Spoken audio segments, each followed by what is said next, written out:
오늘은 스스로 만든 감옥에서 나오라, 스스로 만든 감옥에서 나오라라는 제목으로 하나님의 말씀 증가하도록 하겠습니다. 오늘 새롭게 시작한 찬양단도 너무 잘해줬고 우리 이성민 청년 기도도 너무 잘해줬어요. 기도 들을 때마다 삶의 고민들이 참 묻어나오는 좋은 기도인 것 같아요. 너무 잘해줬습니다. 2022년 후반과 2023년 가장 인기 많은 드라마를 꼽으라 하면 아마 넷플릭스에서 방영한 글로리라는 더 글로리라는 드라마를 떠올릴 겁니다. 더 글로리는 단순한 드라마를 넘어 학교 폭력에 관한 사회적 이슈를 다시 한번 부각시킨 그런 영향력을 발휘했죠. 심지어 정치인들까지 더 글로리의 줄거리를 자신의 정치적 아젠다로 삼고 말할 정도로 사회적 파급이 컸습니다. 더 글로리의 드라마 전체를 보지 못했더라도 각종 패러디한 영상물을 통해 학교 폭력에 관한 줄거리와 갑질하는 사회 부유층에 대한 복수를 그린 드라마라는 정도는 알고 있을 겁니다. 드라마 주인공 동훈이의 명대사입니다. 난 네가 시들어가는 이 순간이 아주 길었으면 좋겠거든. 우리 같이 천천히 말라 죽어보자. 연진아, 나 지금 되게 신나. 웃겼어? 현우 씨 봤어요? 더 글로리? 못 봤어요? 넷플릭스에 있어. 꼭 봐봐요. 잔인한 결말로 끝나는 드라마인데 사람들이 공감하고 응원하는 것은 아마도 학교 폭력이 여전히 현재 진행형이기 때문에 그렇습니다. 누군가는 지금 이 시간에도 학교 폭력을 당하고 있는 사람이 있습니다. 더 글로리의 학교 폭력 가해자들에게 나타나는 특징이 있죠. 어떤 특징이 있어요? 가해자로 연기하는 사람들의 특징이 있었잖아요. 어떤 특징이 있었어요? 자기 반성이 없어요. 내가 왜 자기 반성이 없어요. 내가 뭘 잘못했는데 자기 반성이 없어요. 오늘날 뉴스 매체를 통해 갑질하는 사람들의 보편적인 특성이 뭐가 있죠? 자기 반성이 없어. 내가 뭘 잘못했는데. 차 빼달라는 여성을 향해 그 근육질에 헬스하는 남성이 때리는 장면을 보면서 저는 우리 사회가 어디로 가고 있는지 너무 걱정이 됐어요. 세상에 그 가녀린 여자를 등치 큰 의자를 하나 주시면 좋을 것 같아요. 네. 그래서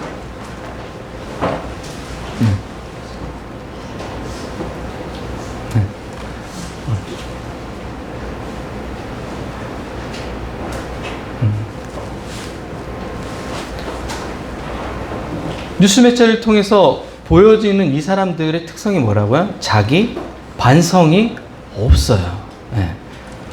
이들은 자존감도 높고 자기를 매우 사랑해요. 보면 자기 자신을 너무 사랑하는 사람들이죠. 잘못된 방법으로 사랑하지만 자기를 사랑하는 방식이에요. 그게 다른 사람의 감정과 삶을 배려할 여유가 없죠. 자기 욕망에 충실하고 자기를 사랑하는 사람들이 모습이에요. 드라마와 뉴스를 언급하지 않아도 이런 사람들은 우리 주변에서 쉽게 볼 수 있죠. 여러분 주변에도 정말 너무 자기중심적이다 라고 하는 사람들을 쉽게 볼 수 있습니다. 심지어 가장 행복한 삶은 자신의 욕망을 적절하게 채우는 것이 진짜 행복이라고 오늘날 우리에게 가르치고 있습니다. 여러분도 거기에 동의하는 사람들이 있을 거예요. 물론 이제 동의 안 하신 분들도 있죠. 여러분 각종 실용서적을 통해 이런 내용의 글귀와 명언, 카톡 배경 등을 다이어리에 간직하고 있는 사람도 있을 겁니다. 여기서 그러면 질문이에요. 그렇다면 우리는 이런 교육들을 통해 더 나은 사람이 되었는가? 자기의 욕망을 충실하게 따라가고 높은 자존감을 가지면 행복해진다고 얘기하는 많은 강의들을 여러분 들었을 거 아니에요. 실용서적들을 통해서 경험했을 거 아니에요. 그런 것들을 경험하고 난 이후에 우리의 삶이, 우리까지 갈 필요 없이 여러분의 삶이 더 행복해졌어요? 여러분 주변의 사람들이 더 행복해졌어요? 과거보다 그런 교육들을 훨씬 많이 받고 있지만 우리 사회가 더 나은 사회가 되었나요? 그러지 않죠. 이상하죠. 예, 그런 교육들을 받으면 더 나은 삶이 우리 가운데 찾아와야지 정상이잖아요. 내 삶이 더 행복해져야지 정상이잖아요. 근데 오히려 내 삶이 더 피폐해졌죠. 이상하죠? 네. 아니에요? 우리는 과거보다 더 사람답게 살고 있는가? 그런 것 같아요? 아닌 것 같죠. 사람다움을 오히려 잃어버리고 살아가고 있는 것 같습니다. 여러분 어떻게 생각하세요? 건강한 자아, 긍정적이고 낮은 자존감을 극복하는 교육, 이런 것들을 받으면 내 삶이 더 행복해지나요? 저는 개인적으로 행복해지지 않았어요. 여러분이 아는 것처럼 거기 관련된 공부들도 많이 했지만 더 행복해지지 않더라고요. 이상하게. 여러분에게 물어보면 쉽게 대답하기 힘들죠. 자신뿐만 아니라 세상은 여전히 더 퇴보한 것처럼 느껴지잖아요. 그렇죠. 더 마음이 따뜻한 사람이 여러분 주위에 없죠. 이상하게. 여러분 주위에 여러분의 마음을 뭉클하게 만드는 사람 만나본 적이 언제예요? 그죠. 제가 여러분의 마음을 뭉클하게 만드나요? 그렇으면 좋겠어요. 늘 이타적으로 희생하고 여러분을 섬기면서 그런 목회자가 되기를 기도합니다. 그렇다면 도대체 세상이 왜 이렇게 됐을까요? 우리가 사는 세상이 왜 이렇게 됐을까요? 오늘 본문의 이야기가 우리의 이 질문에 답을 제공해 줍니다. 본문 속으로 한번 들어가 볼까요? 오늘 본문은 여러분이 잘 아는 사울 왕이 등장해요. 여러분에게 제안하고 싶은 게 있는데 여러분이 알고 있는 사울에 대한 이미지를 선입견을 조금 내려놓으셔야 돼요. 그래야 진짜 사울의 모습을 만날 수 있습니다. 여러분이 생각하는 어떤 그 사울의 이미지들이 있잖아요. 그 선입견을 조금 내려놓고 본문이 소개하는 사울을 조금씩 따라오시면 좋을 것 같아요. 그러면 진짜 사울의 모습을 만날 수 있을 겁니다. 대부분 연기자들이 대본을 받고 난 후에 연기를 할 때 대본을 분석하잖아요. 인물을 분석하고 연기를 하잖아요. 그런데 하는 실수가 있어요. 어떤 실수 있을까요? 어설픈 연기자일수록 이런 실수들이 많아요. 대본을 받고 하는 실수가 있어요. 인물에 대한 캐릭터를 분석하잖아요. 이 인물은 어떤 인물일 거고 하잖아요. 뭘 놓치냐면 드라마 작가가 그렸던 인물의 그 이미지하고 자기가 그렸던 이미지하고 다른 거예요. 그러면 좋은 대본 분석이에요? 아니죠. 근데 대부분 연기를 어설프게 하는 친구들이 이렇게 하죠. 그래서 그 캐릭터는 그렇게 강하면 안 돼요. 전체 드라마에서. 여러분 드라마 볼 때 저 캐릭터만 너무 부각되는 캐릭터 있잖아요. 연기를. 그렇게 연기를 하면 전체 내용을 망치는 거야. 그 양만큼의 그 역할만큼의 긴장을 줘야 다른 인물들하고 어떤 관계가 유지돼요? 균형이 유지돼요. 밸런스가 유지된단 말이에요. 그럴 때 완성도가 오히려 더 높아요. 근데 너무 이 인물을 자기가 열정이 넘쳐서 혼자 많이 해석해버려요. 그러면 작가가 의도한 연기가 제대로 안 되는 거죠. 그러면 가장 좋은 드라마 인물 분석은 어떤가요? 작가가 원하는 모습과 자기가 분석한 것들이 중첩되는 거예요. 그러면 어떤 시너지 효과가 나타나냐면 작가가 쓰면서 미처 발견하지 못한 인물의 감정의 깊이들을 발견할 수 있게 돼요. 내가 그린 인물이지만 이런 모습이 있구나라고 발견하게 되는 거예요. 연기를 하면서 발견해주고 서로 시너지 효과를 받는 거예요. 왜 이 이야기를 하냐면 성경이 작가라고 생각해 보시고 여러분이 연기자라고 생각해 보는 거예요. 이제 진짜 사울을 만나러 가볼까요? 사무엘상 9장 2절입니다. 제가 읽어드릴게요. 기스에게 아들이 있으니 그의 이름은 사울이요 준수한 소년이라. 이스라엘 자손 중에 그보다 더 준수한 자가 없고 키는 모든 백성보다 어깨 위만큼 컸더라. 준수한으로 번역된 히브리어 토브는 선한 것을 이야기해요. 그러니까 외모적으로 우리 영민 집사님처럼 준수하다, 외모가 준수하다는 것뿐만 아니라 내면도 준수하다는 것들이 포함되어 있는 거예요. 그럼 사울이 어떤 사람이에요? 외면과 내면 모두 준수한 사람이었던 거예요. 여러분 생각했던 사울과 좀 다르죠? 사울이 단순히 키만 크고 외모만 준수한 사람이라고 생각했는데 내면도 굉장히 준수한 사람이었어요. 토브 히브리어 선한 사람이었단 말이에요. 우리가 사울을 악한 왕으로 선입견을 가지고 있기 때문에 이런 모습들을 잘 그려지기가 힘들죠. 그러니까 제가 아까 처음에 선입견을 좀 내려놓고 오늘 사울 왕의 삶을 조금씩 따라가 보자고 이야기하는 거예요. 하나님이 이스라엘 초대 왕으로 사울을 세운 이유가 여기 있어요. 내면과 외면 다 선한 사람이었기 때문에 사울을 이스라엘 초대 왕으로 세웠던 것입니다. 테리우스 같은 그런 멋진 남자였어요. 외면도 그렇고 내면도 너무 좋은 그런 사람이 있어요. 하지만 성서 속에 등장하는 사울의 자존감은 높은 사람이었을까요? 낮은 사람이었을까요? 자존감이 그렇게 높지 않아 보여요. 그 내용이 사무엘상 10장 21절에 나옵니다. 사울이 대답하여 이르되 나는 이스라엘 지파 중 가장 작은 지파 베냐민 사람이 아니니까 또 나의 가족은 베냐민 지파 모든 가족 중에 가장 미약하지 아니니까 당신이 어찌하여 내게 이같이 말씀하시니까. 사무엘이 사울이 왕이 될 것들을 암시하면서 이야기를 해요. 이스라엘에 사모하는 자가 너와 내 집안이라는 말에 사울이 반응하며 얘기한 거예요. 실제로 사울의 집안은 기스 가문은 굉장히 유력한 베냐민 지파의 가문이었어요. 근데 스스로 뭐라고 얘기해요? 우리 가문은 아무것도 아니라고. 굉장히 겸손하죠. 우리는 이런 것들 보면 자존감이 낮은 사람으로 생각을 하잖아요.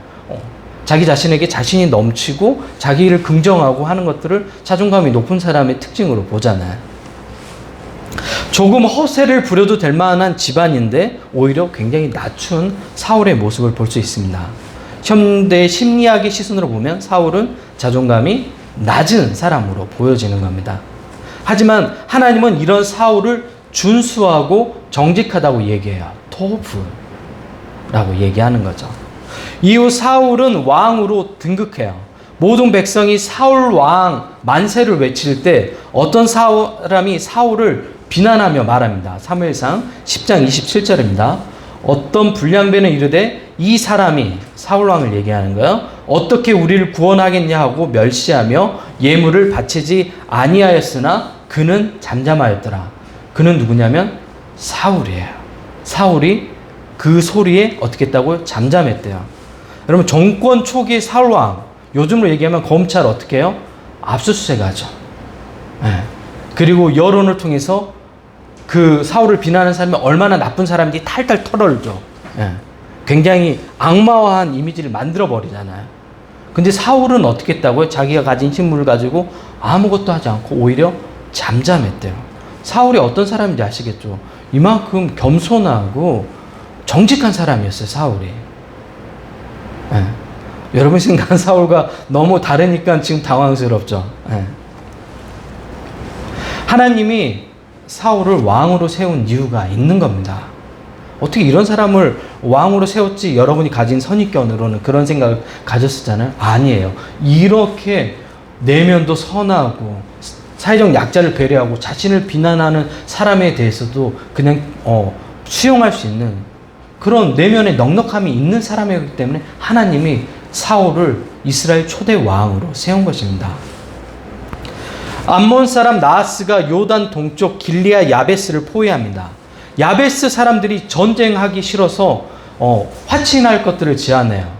그러나 암몬 사람이 말합니다. 사무엘상 11장 2절 하반절입니다. 너희 오른 눈을 다 빼야 너희와 언약하리라. 어떤 얘기예요? 너희 모두 죽이겠다고 협박하는 거예요. 야베스 사람들은 어떻겠어요? 이제 두려웠죠. 장로들을 통해서 전국 각지로 뭘 보내요? 지금 위험에 처해 있는 상황에 대해서 알립니다. 이 소식이 기브아에 전해졌고 기브아에 누가 있었냐면 사울이 있었어요. 이 소식을 들은 사람들이 울기 시작합니다. 마침 사울은 그때 뭐하고 있었냐면 소를 몰고 오다가 우는 백성을 보고 물어봐요. 도대체 왜 울고 있냐고. 무슨 일 있냐고. 왕이니까 물어볼 수 있는 거잖아요. 물어봅니다. 그랬더니 암몬이 야베스 사람들을 협박한다는 소식을 듣고 사울 안에 어떤 마음이 일어요? 거룩한 분노가 일어요. 우리의 분노는 우리가 이루지 못한 것에 대한 분노, 우리 안에 감정들 있잖아요. 화난 감정에 의한 분노인데 사울이 지금 분노가 이른 건 어떤 분노예요? 거룩한 분노예요. 공의를 위한 거룩한 분노. 좀 다르죠? 성경은 사울이 하나님의 영에 크게 감동되었다고 표현합니다. 그리고 사울은 소를 잡아 각을 뜨고 전령을 통해 이스라엘 각 지역에 보내요. 그리고 다음과 같은 메시지를 전합니다.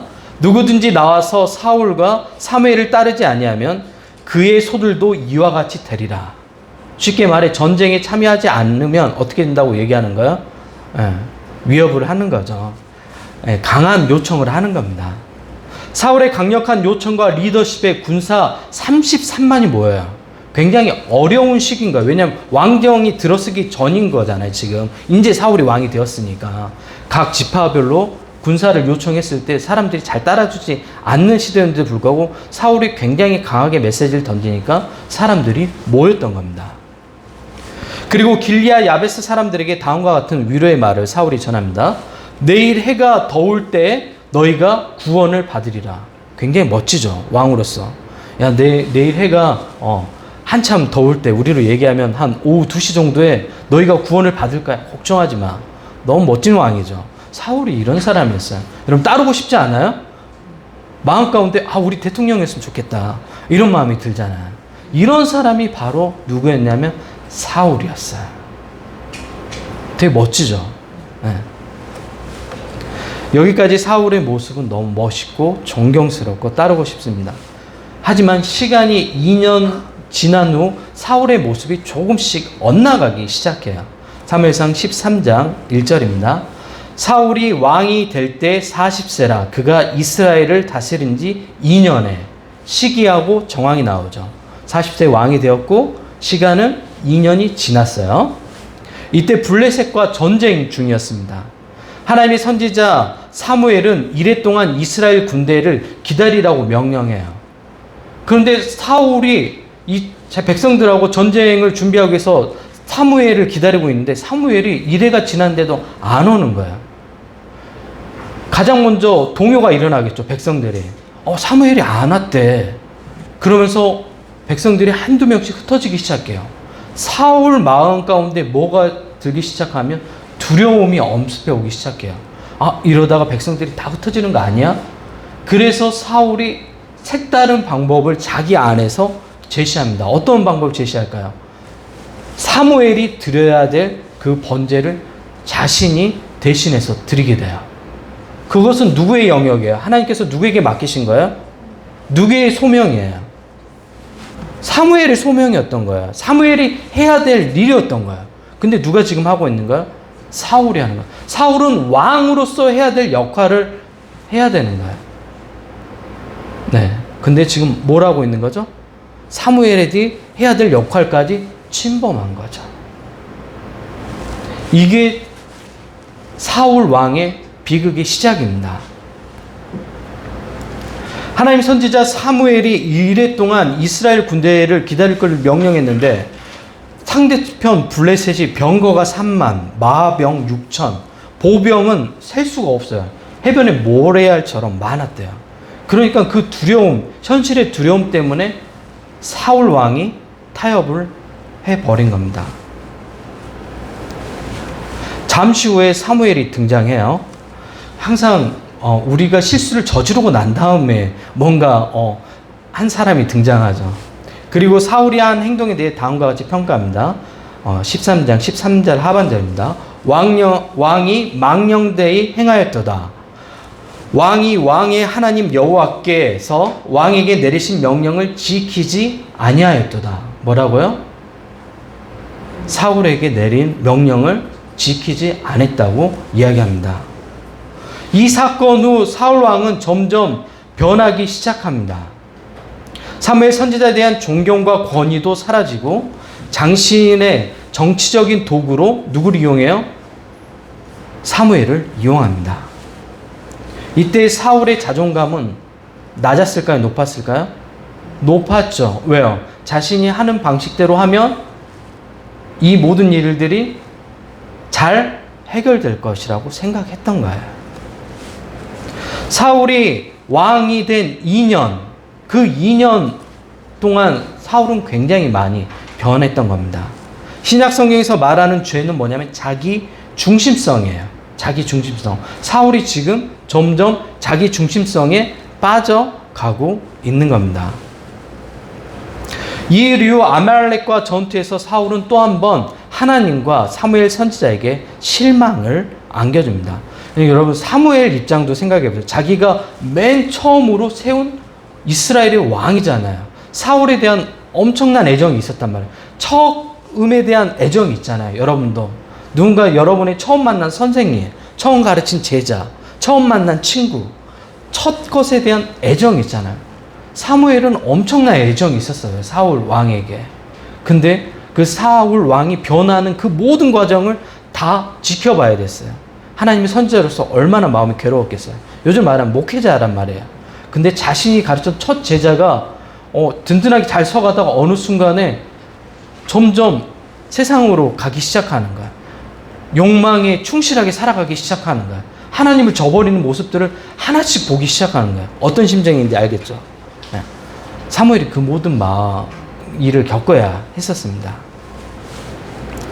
하나님이 진멸하라고 하신 전쟁 노획물을 아껴둬서 숨겨둔 사울 왕의 모습까지 보면서 사무엘이 유명한 말을 남기죠. 사무엘상 15장 22절 하반절입니다. 순종이 제사보다 낫고 듣는 것이 수양의 기름보다 나으니. 이후 사무엘은 라마로 가서 죽는 날까지 사울을 보지 않아요. 왜? 실망이 너무 컸기 때문에 그렇습니다. 이 내용이 사무엘상 15장 25절이 나옵니다. 은퇴한 사무엘은 이스라엘의 미래가 걱정되었습니다. 그가 슬퍼하고 있을 때 하나님이 사무엘에게 나타나 다음과 같이 말씀합니다. 사무엘상 16장 1절입니다. 좀 어렵죠 오늘? 잘 따라오세요. 네. 여호와께서 사무엘에게 이르시되 내가 이미 사울을 버려 이스라엘의 왕이 되지 못하게 하였거늘 내가 그를 위하여 언제까지 슬퍼하겠느냐? 너는 뿔에 기름을 채워가지고 가라. 내가 너를 베들레헴 사람 이새에게로 보내리니 이는 내가 그의 아들 중에서 한 왕을 보았느니라. 이 왕이 누구죠? 바로 다윗입니다. 사울은 스스로 자신의 삶의 왕이 되기로 선택한 후로부터 피해망상에 사로잡힙니다. 심지어 악령이 누굴 괴롭혀요? 사울을 괴롭혀요. 그때 등장하는 음악치료사가 있죠. 누구예요? 다윗입니다. 네.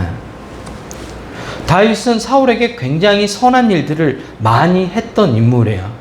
그리고 블레셋과 전쟁에서 굉장히 위기의 상황에서도 이 위기를 돌파할 수 있게 해준 사람은 누구예요? 골리앗과 싸웠던 사람도 다윗이에요. 근데 그 다윗을 누가 죽이려고 해요? 사울이 죽이려고 해요. 왜요? 사울이 점점 어디 안에 갇히냐면 나라는 자신이라는 감옥에 갇혀요. 생각에 갇혀요. 그 편협한 생각의 감옥에 스스로 갇히게 돼요. 점점 고립되어 가요.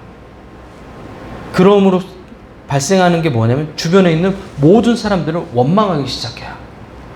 그리고 자신에게 닥친 위기의 모든 원망이 누구에게 쏠리냐면 다윗에게로 쏠립니다. 이 내용은 여러분이 제가 여러 번 설교했고 자주 들었던 내용입니다. 사울의 광기는 극에 달았고 그의 피해망상은 다윗을 가해자로 만들었습니다. 사울은 이 모든 일이 다윗 때문에 발생한 것으로 여기고 다윗을 죽이기로 작정합니다. 다윗의 도망자의 삶은 여기서부터 시작된 거죠. 다윗은 사울이 자신이 죽이려 한다는 소식을 듣고 라마에 있는 사무엘 선지자를 찾아갑니다. 이후 노베 제사장 아히멜렉을 찾아가 허기를 채우고 사울의 정예병이 자신을 죽이려고 추적한다는 소식을 듣고 이방 나라 어디까지 가요? 블레셋까지 도망치는 게 다윗의 인생이 됩니다.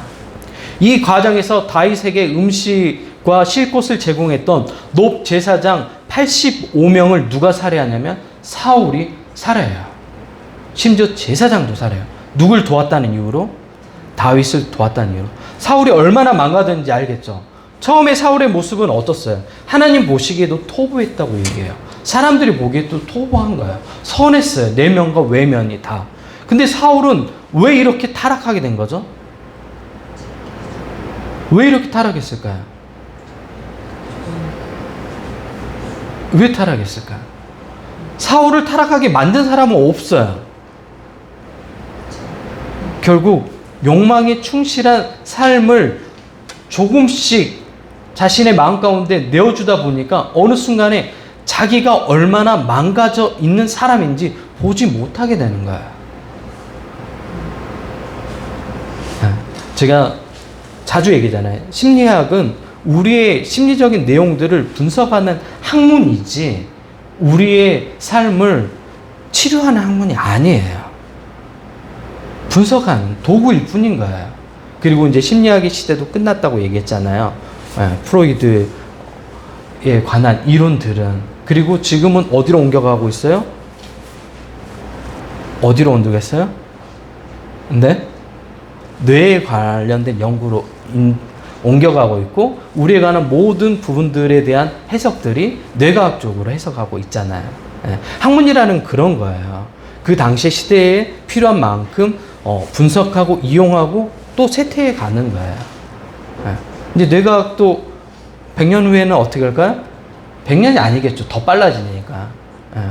몇십 년 지나면 또 쇠퇴해 가요. 그래서 제가 얘기했잖아요. 과학이나 어떤 학문들은 그 시대를 분석하는 도구로 사용해야지 그거를 절대적인 진리나 이런 것들로 받아들이면 위험하다고 여러분에게 자주 이야기를 했죠. 그 대표적인 게 고대의 교회가 뭘 받아들였죠? 천동설을 받아들였잖아요.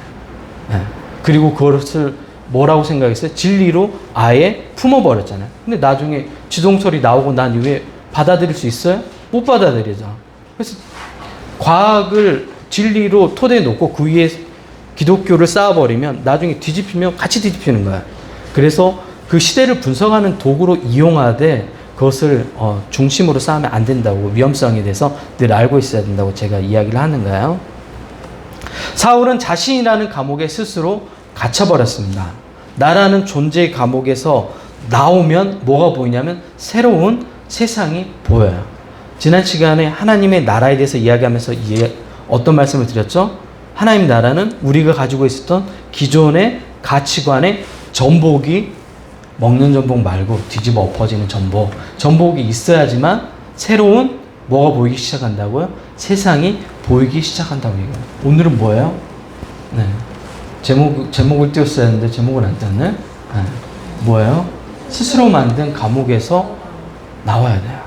물론 많은 사람들이 자신이 조금 읽은 책, 내용들, 그리고 기독교랑 너무 많은 학문들이 섞여 있어요. 그리고 심지어 내용들을 보면 기독교의 가치관과 정반대되는 내용들인데도 불구하고 그 내용들을 자신의 울타리를 만들어서 살아가는 사람들이 정말 많아요. 기독교인들도 많아요. 오늘 우리가 읽었던 본문에는 어떤 내용이 나왔어요? 사울 왕이 마지막에는 누굴 찾아가요? 박수 무당을 찾아가잖아요. 요즘으로 얘기하면 점집에 가는 거예요. 누가요? 사울은 어떤 사람이었어요? 하나님이 세운 왕이었잖아요. 근데 그가 하나님의 목소리를 들을 수가 없는 거예요. 선지자를 통해서도 들려지지 않는 거예요. 어떤 방법으로 해도 들려지지 않는 거예요. 그가 하나님 말씀을 들으러 어디로 가는 거예요? 무당을 찾아갔어요. 그 내용이 오늘 읽었던 내용이에요. 사울이 어디에 갇혀 있어요? 자기가 만든 감옥에 갇혀 있어요. 아무도 사울을 이렇게 만들지 않았어요. 결국 사울의 인생이 망가진 것은 자신 스스로 망가뜨린 거예요. 왜? 자신 스스로 만들어갔잖아요. 그가 하나님을 의지하고 자기 자신의 낮게 자기 반성 있는 삶, 자기 성찰 있는 삶을 살았을 때는 어땠어요? 겸손한 사람이었고 선한 사람이었어요. 타인을 존중하고 배려하는 사람이었는데 그가 그 마음을 잃어버렸을 때 어떻게 됐어요? 교만한 사람이 되었고 자기 중심적인 삶을 계속해서 살아가죠. 타인의 아픔에 대해서는 아랑곳하지 않고. 오늘날 신앙인들이 사울과 같은 모습으로 살아가는 신앙인들이 너무도 많습니다. 여러분은 어떤 삶을 살고 있나요? 사울처럼 시작해서 사울 왕의 마지막 모습을 향해 가고 있지 않나요? 여러분 혹시 가는 과정 중에 있다면 여러분 돌이켜야 되는 거예요. 어떻게 돌이키죠? 자기 성찰을 해야 돼요. 무엇을 통해서? 말씀을 통해서 자기 성찰을 해야 되는 거예요. 여러분이 정해놓은 그 틀 안에, 여러분이 정해놓은 이미 만들어놓은 그 틀, 그 감옥 안에 갇혀가지고 말씀들을 받는 게 아니에요. 여러분이 정해놓은 그 틀을 깨어내는 거예요. 병아리가 알에서 깨어나오듯이 그 깨어나오면 뭐가 보이기 시작해요? 새로운 세상이 보이기 시작하는 거예요. 더 넓어지는 거예요. 내 자신이 부서지는 게 아니에요. 새롭게 더 넓은 세상으로 나아가는 거예요. 하나님의 말씀은 우리를 그 세상으로 인도해 가요. 두려워하지 말고 하나님을 신뢰하고 나아가는 여러분 모두가 되었으면 좋겠습니다. 우리 이 시간 같이 기도할까요?